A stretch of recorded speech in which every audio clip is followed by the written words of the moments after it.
శ్రావణ మాసంలో అత్యంత విశిష్టమైన రోజు శ్రావణ పూర్ణిమకి ముందు వచ్చే శుక్రవారం. ఈ శుక్రవారం నాడే వరలక్ష్మి వ్రతాన్ని ఆచరిస్తారు. శ్రావణ పూర్ణిమకు ముందు వచ్చే శుక్రవారం నాడు ఏ ఇంట్లో అయితే వరలక్ష్మి వ్రతాన్ని ఆచరిస్తారో ఆ ఇంట్లో శుభం జరుగుతుంది. లక్ష్మీదేవి దివ్యమైన అనుగ్రహం కలుగుతుంది. అయితే ఈ వరలక్ష్మి వ్రతం చేసేటప్పుడు ఈ ఒక్క పండును మాత్రం ఖచ్చితంగా నైవేద్యంగా పెట్టాలని శాస్త్రాలు చెప్తూ ఉన్నాయి. మరి ఆ పండు ఏమిటో, అస్సలు ఎలాంటి నైవేద్యాలు పెట్టాలో ఇప్పుడు మనం ఈ వీడియోలో తెలుసుకుందాము. వరలక్ష్మి వ్రతం ఎంతో మంగళకరమైంది. శ్రావణ మాసంలో పౌర్ణమికి ముందు వచ్చే శుక్రవారం రోజు ఈ వ్రతాన్ని చేయటం వల్ల లక్ష్మీదేవి కృపా కటాక్షాలు కలిగి ఐశ్వర్యం సిద్ధిస్తుంది. సకల శుభాలు కలుగుతాయి. స్త్రీలు దీర్ఘకాలం సుమంగళిగా ఉండాలంటే ఈ వ్రతం తప్పనిసరిగా ఆచరించాలి. లక్ష్మీదేవి సంపదలను ఇచ్చే తల్లి. సంపదలంటే కేవలం ధనం మాత్రమే కాదు, ధాన్య సంపద, పశు సంపద, గుణ సంపద, జ్ఞాన సంపద మొదలైనవి అన్నీ కూడా ఎన్నో ఉన్నాయి. నిజానికి అష్టలక్ష్ములలో వరలక్ష్మి లేదు, కానీ అష్టలక్ష్ములు కలిపి ప్రసాదించే వరాలన్నిటినీ కూడా వరలక్ష్మి అమ్మవారు ఒక్కరే ప్రసాదిస్తారు. వర అంటే శ్రేష్టమైన అని అర్థం కూడా ఉంది. వరలక్ష్మీదేవికి ఓ ప్రత్యేకత ఉంది. మిగిలిన లక్ష్మీ పూజల కంటే వరలక్ష్మీ పూజ శ్రేష్టమని శాస్త్రవచనం. శ్రీహరికి ఇష్టమైన, పైగా విష్ణువు జన్మ నక్షత్రమైన శ్రవణం పేరిట వచ్చే శ్రావణ మాసంలో వరలక్ష్మీ వ్రతాన్ని చేసుకుంటే విశేష ఫలితాలు లభిస్తాయి. సర్వమంగళ సంప్రాప్తి కోసం, సకల అభిష్టాల కోసం, నిత్య సుమంగళిగా తాము వర్ధిల్లాలని పుణ్యస్త్రీలు ఈ వ్రతం చేస్తారు. దక్షిణ భారతదేశంలో ఈ వరలక్ష్మీ వ్రతాన్ని వివిధ సాంప్రదాయాల్లో ఆచరిస్తారు. ఎవరు ఏ పద్ధతులు పాటించినా శ్రీలక్ష్మిని కొలిచే తీరు మాత్రం అందరిది ఒక్కటే. సకల శుభకరమైన సన్మంగళదాయకమైన వరలక్ష్మీదేవి పూజ జగదానందకరమైనదని భక్తులందరి ప్రగాఢ విశ్వాసం. వరలక్ష్మి వ్రతానికి ముందు రోజునే ఇంటిని, పూజ గదిని శుభ్రం చేసుకోవాలి. ఇంటి గుమ్మాలకు పసుపు కుంకుమలను రాసుకోవాలి. ఇక పూజ జరిగే రోజున ఉదయాన్నే నిద్రలేచి తలస్నానం చేసి ఇంటిని మామిడి తోరణాలతో అలంకరించుకోవాలి. లక్ష్మీదేవిని ఈశాన్య దిక్కున పూజిస్తే శుభం. కాబట్టి ఇంటి ఈశాన్య భాగంలో ముగ్గులు వేసి పూజకు స్థలాన్ని సిద్ధం చేసుకోవాలి. ఆ ముగ్గుల మీద పసుపు, ముగ్గు బొట్లు పెట్టిన పీటను ఉంచాలి. దానిపై కొత్త తెల్లటి వస్త్రాన్ని పరిచి బియ్యం పోసి కలశాన్ని ప్రతిష్ఠించుకోవాలి. కలశపు చెంబుకు పసుపు కుంకుమ అద్ది దానిపై కొబ్బరికాయను ఉంచాలి. పసుపు ముద్దతో అమ్మవారి మొహాన్ని తీర్చిదిద్దే ప్రయత్నం చేస్తే మరింత మంచిది. కొబ్బరికాయతో పాటుగా కలశంపై మామిడి ఆకులను ఉంచటము శుభసూచకమే. అమ్మవారిని అష్టోత్తర శతనామావళితో పూజించిన తరువాత తోరగ్రంథి పూజ చేస్తారు. ఇందుకోసం 3 లేదా 5 తోరాలను సిద్ధం చేసుకోవాలి. ఈ తోరాల కోసం దారాలకు పసుపు రాస్తూ తోర పూజలోని ఒక్కో మంత్రం చదువుతూ ఒక్కో ముడి చొప్పున 9 ముడులు వెయ్యాలి. వాటి మధ్యలో కుంకుమ బొట్టు పెడుతూ అలా కుంకుమ బొట్టు పెట్టిన చోట పూలను ముడి వెయ్యాలి. ఇక పూజ సమయంలో అమ్మవారికి ఇష్టమైన ఆవు నెయ్యితో దీపం వెలిగిస్తే మంచిది. శక్తి కొలది తీపి పదార్థాలను అమ్మవారికి నివేదించవచ్చు. కొబ్బరికాయ అన్న, అరటి పండన్న, దానిమ్మ పండన్న కూడా లక్ష్మీదేవికి ప్రీతికరం. కాబట్టి ఈ పండ్లను కూడా అమ్మవారికి నివేదించటం మరువకూడదు. వరలక్ష్మి పూజలో భాగంగా అష్టోత్తర శతనామావళి, మహాలక్ష్మి అష్టకం తప్పకుండా ఉంటాయి. వీటితో పాటుగా కనకదార స్తవం, లక్ష్మీ సహస్రనామం, అష్టలక్ష్మి స్తోత్రం చదివితే అమ్మవారు మరింత ప్రసన్నురాలవుతారన్నది పెద్దల మాట. ఇలా నిష్టగా సాగిన పూజ ముగిసిన తరువాత ఒక ముత్తైదువును అమ్మవారిగా భావించి ఆమెను ఆతిథ్యం ఇవ్వాలి. లక్ష్మీ పూజ రోజున ఇంట్లో శాకాహారమే భుజించాలి. ముత్తైదువును అమ్మవారిగా భావించి ఆతిథ్యం ఇచ్చి ఆమెను సాగనంపిన తర్వాత మాత్రమే భోజనం చెయ్యాలి. సాయంత్రం వేళ వీలైనంత మంది ముత్తైదువులను పిలిచి తాంబూలాలు ఇవ్వాలి. అమ్మవారి పూజ ముగిసినా కూడా ఎట్టి పరిస్థితుల్లోనూ ఉద్వాసన చెప్పకూడదు. అలా చెప్తే ఇంటి నుంచి లక్ష్మీదేవిని పంపినట్లే అవుతుంది. కలశానికి ఇరువైపులా ఏనుగు ప్రతిమలను పెట్టడం మర్చిపోకూడదు. ఏనుగు ప్రతిమలు లేని పక్షంలో ఏనుగు రూపంలోని పసుపు ముద్దలు కానీ పసుపు కొమ్ములను కానీ అమ్మవారికి అభిముఖంగా నిలపాలి. వరలక్ష్మి వ్రతం రోజు ఉపవాసం కానీ జాగరణ కానీ ఉండాలన్న ఖచ్చితమైన నియమం లేదు. కానీ పూజ ముగిసేదాకా ఎలాంటి ఆహారము తీసుకోకూడదు. ఇలాంటి జాగ్రత్తలన్నిటినీ కూడా తీసుకొని వ్రతం చేయటం వల్ల ఎటువంటి అమంగళము జరగదని పండితులు చెప్తూ ఉన్నారు. కానీ చాలామంది ఆడవారు సౌలభ్యాన్ని చూసుకొని ఏ శుక్రవారం అనుకూలంగా ఉంటే ఆ శుక్రవారం నాడు వరలక్ష్మి వ్రతం చేసుకుంటూ ఉన్నారు. నిజానికి శ్రావణ మాసంలో వచ్చే ప్రతి శుక్రవారం కూడా లక్ష్మీ పూజకు విశేషమైనదే.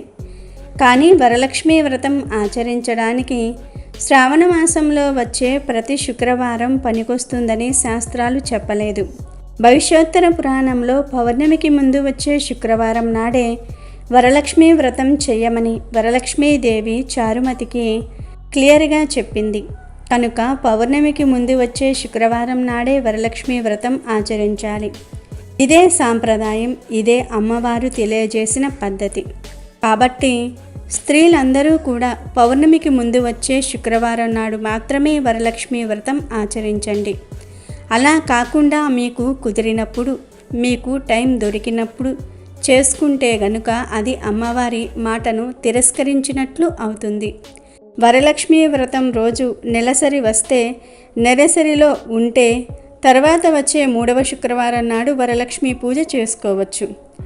దానిలో ఎలాంటి తప్పు లేదు. కానీ ముందే నాకు ఆ రోజు నెలసరి వస్తుంది అని ఊహించుకొని మొదటి శుక్రవారం రోజు వరలక్ష్మి పూజ చేయకూడదు. అలా చేసినా సరే సంపూర్ణ ఫలితాన్ని పొందలేరు. అమ్మవారు చెప్పిన ప్రకారంగానే పూజ చేసుకోవాలి. అప్పుడే ఫలితాన్ని పొందుతారు. కాబట్టి అందరూ దీనిని జాగ్రత్తగా జ్ఞాపకం పెట్టుకోండి. ఇక గర్భిణీ స్త్రీలు ఈ వరలక్ష్మి పూజ చేయవచ్చా అనే సందేహం కొంతమందికి కలుగుతుంది.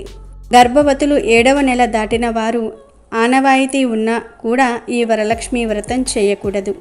అలాగే 5-6 నెలలు ఉన్నవారు బెడ్ రెస్ట్ తీసుకోమని చెప్పిన గర్భవతులు వరలక్ష్మి వ్రతం చేయకుండా ఉండటమే మంచిది.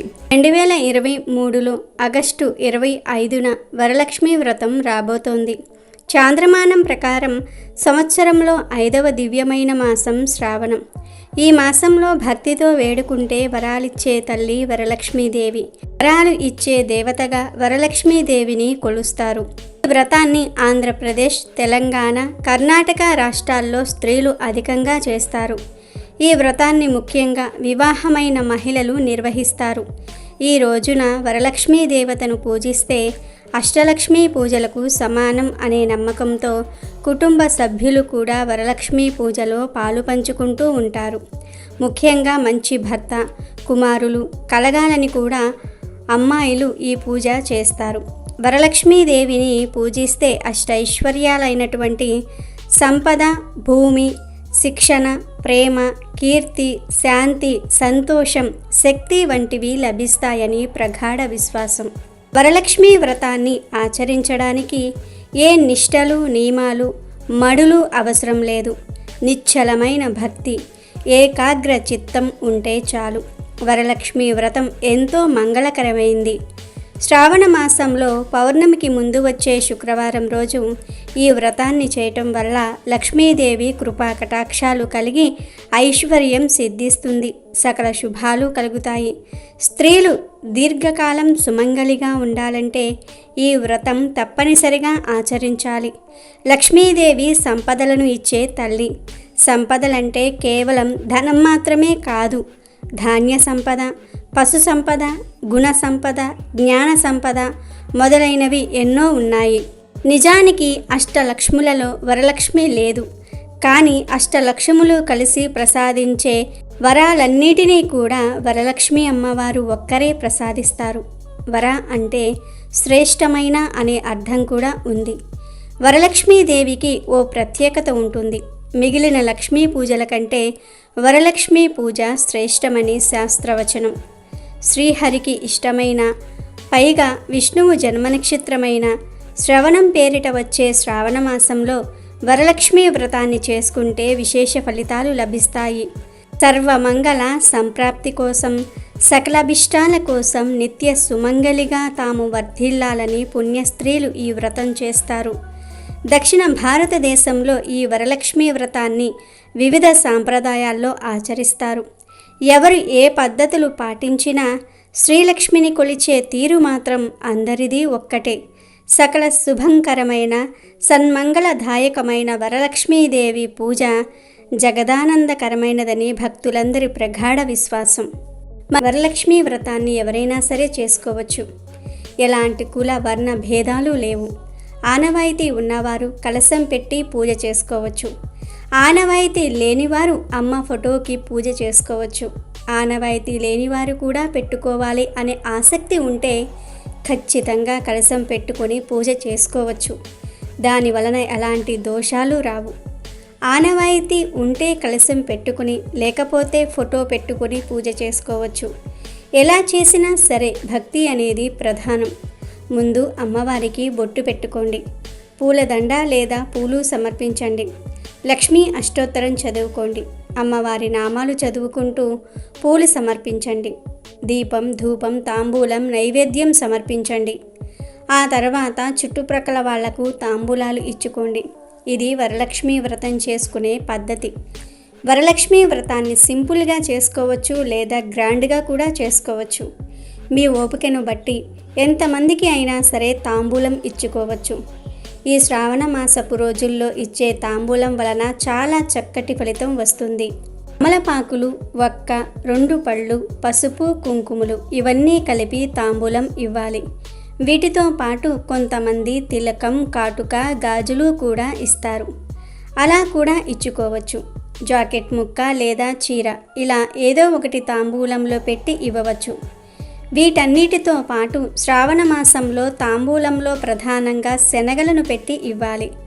ముందు రోజే శనగలను పసుపు వేసి నానబెట్టి శుక్రవారం రోజు ఉదయం ఆ శనగలను తాంబూలంలో పెట్టి ఇవ్వాలి. ఇలా ఇచ్చేదాన్ని వాయనం అని కూడా పిలుస్తారు. ఇలా వరలక్ష్మీ వ్రతం రోజు తాంబూలం ఇస్తే మీకు ఏమైనా గ్రహదోషాలు ఉన్నా పోతాయి. లక్ష్మీ కటాక్షం సిద్ధిస్తుంది. వరలక్ష్మీ వ్రతం అనే కాదు, శ్రావణ మాసంలో ఎప్పుడైనా సరే తాంబూలం ఇచ్చినప్పుడు ఈ నియమాలను పాటించాలి. ఇక వరలక్ష్మీ వ్రతం విషయానికి వస్తే, వరలక్ష్మీ వ్రతం రోజు ఉదయమే నిద్రలేచి శుచిగా స్నానం చేసుకొని గుమ్మానికి తోరణం కట్టి పసుపు కుంకుమలు రాసుకోవాలి. తర్వాత అమ్మవారికి నైవేద్యాలు తయారు చేసుకోవాలి. ఎవరి ఓపికను బట్టి వారు ఎన్ని నైవేద్యాలైనా సరే చేసుకోవచ్చు. ఒక్కటే చెయ్యాలి అనుకునేవారు పాయసం చెయ్యాలి. 3 చేయగలిగితే పాయసము 1, బూరెలు 1, అన్నంతో చేసే పులిహోర చేసుకోవచ్చు. 5 చెయ్యగలిగేవారు పాయసము, పరమాన్నము, బూరెలు, పులిహోర, అప్పాలు చేసుకోవచ్చు. 9 చెయ్యాలి అనుకునేవారు బజ్జీలు, గారెలు, పొంగలి ఇలా రకరకాలు చేసుకోవచ్చు. కొన్ని అన్నంతో చేసినవి, కొన్ని నూనెలో వేయించినవి చెయ్యాలి. పూరీలు, హల్వా, శనగల పోపు ఇలా రకరకాలుగా చేసుకోవచ్చు.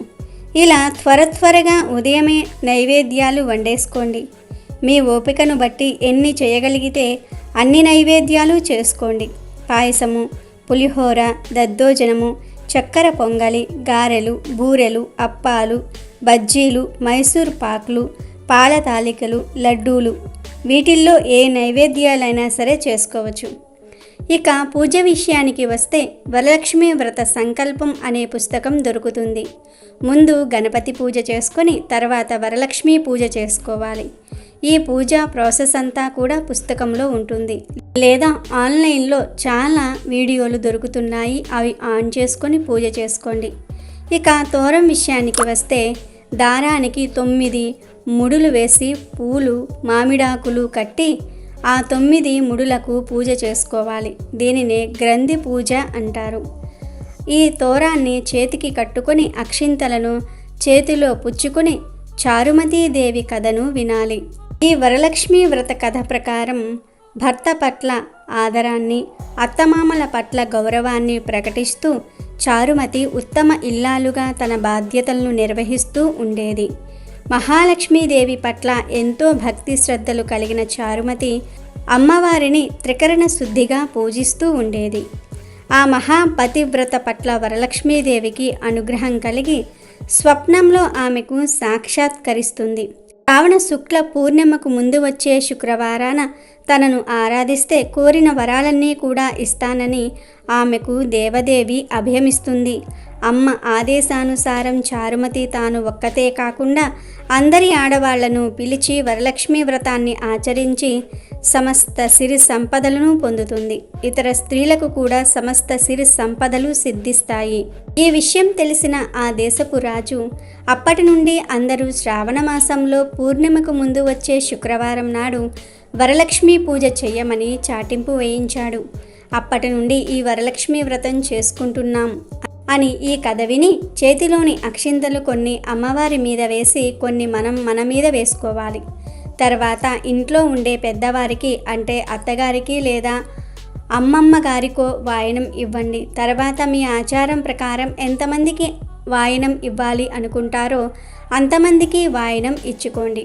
ఈ వరలక్ష్మీ వ్రతం రోజు పగలు భోజనం చేయవచ్చు, ప్రసాదాలు తినవచ్చు, కానీ రాత్రిపూట మాత్రం అన్నం తినవద్దు. అన్నానికి బదులు టిఫిన్ చేయవచ్చు. అలాగే వరలక్ష్మీ వ్రతం రోజు బ్రహ్మచర్య నియమం పాటించాలి. కొందరి ఇళ్లల్లో మాత్రం పెద్దవారు బ్రహ్మచర్య నియమం లేదని చెప్తూ ఉంటారు. అలాంటి ఆనవాయితీ ఉన్నవారు బ్రహ్మచర్యం పాటించకపోయినా పర్వాలేదు. ఈ విధంగా మీ ఇళ్లల్లో ఉన్న విధానాన్ని బట్టి వరలక్ష్మీ వ్రతం చేసుకోండి. కొత్త పద్ధతిలో చెయ్యాలి అని అనుకునేవారు కూడా ఎలాంటి భయాలు లేకుండా కొత్త పద్ధతిలో కూడా వ్రతం చేసుకోవచ్చు. ఈ వ్రతానికి మీ మనసు ప్రధానం. మీరు ఎలా అయినా సరే చేసుకోవచ్చు. ఎంత వైభవంగా చేసుకోగలిగితే అంత వైభవంగా చేసుకోవచ్చు ఈ పూజ. శ్రావణ శుక్రవారం రోజు మీరు పూజలు చేసినా చేయకపోయినా ఇంటికి ముత్తైదువ వస్తే బొట్టు పెట్టి తాంబూలం ఇవ్వండి. ఎందుకంటే అలా ఇవ్వటం చాలా మంచిది. ఇలా ఇవ్వటం వలన లక్ష్మీ అనుగ్రహంతో మీకు రావాల్సినవి అన్నీ కూడా సజావుగా వస్తాయని పెద్దలు చెప్తూ ఉన్నారు. కాబట్టి అందరూ కూడా ఈ నియమాలను పాటించి వరలక్ష్మీ వ్రతం చేసుకుని శుభ ఫలితాలను పొందండి.